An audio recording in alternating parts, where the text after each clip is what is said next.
Let's talk about how LGBTQ folks have kids. Hi, I'm Jarret. I'm the founder and executive director of Brownstone Surrogacy and a gay dad of 2 girls through egg donation and surrogacy. This is part 2, so if you haven't watched part 1 yet, feel free to go back and watch that first. Now, as I mentioned, pursuing biological parenthood means that we need sperm, egg, and uterus. And we're solving as LGBTQ folks for what we don't have ourselves. This part will focus on individuals or couples that have eggs and a uterus, mostly single women and same-sex female couples. So let's take a traditional lesbian-identified couple where both partners have eggs and a uterus. They can use donor sperm from someone they know or not and conceive through something called IUI, or intrauterine insemination. IUI is the medically appropriate term for what you might have heard of as the turkey baster method. Essentially, you have a doctor with a catheter directly deposit washed and concentrated sperm into the uterus during ovulation. Now, this is also the most common route for how single women pursue parenthood as well.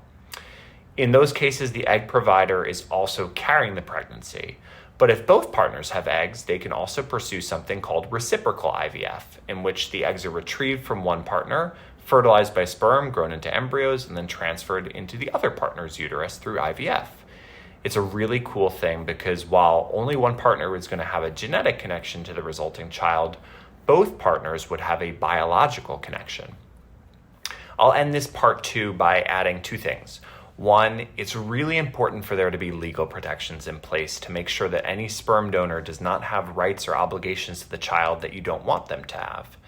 And so that means that oftentimes at-home insemination may be unwise, even if it's biologically possible. And second, it's also possible to do all of this as part of a co-parenting arrangement in which a few folks come together and agree in advance to conceive and raise a child. For decades, that's essentially what lesbian women and gay men were doing together when society was less accepting and their options were more limited. And it can still work beautifully today if everyone is truly on the same page.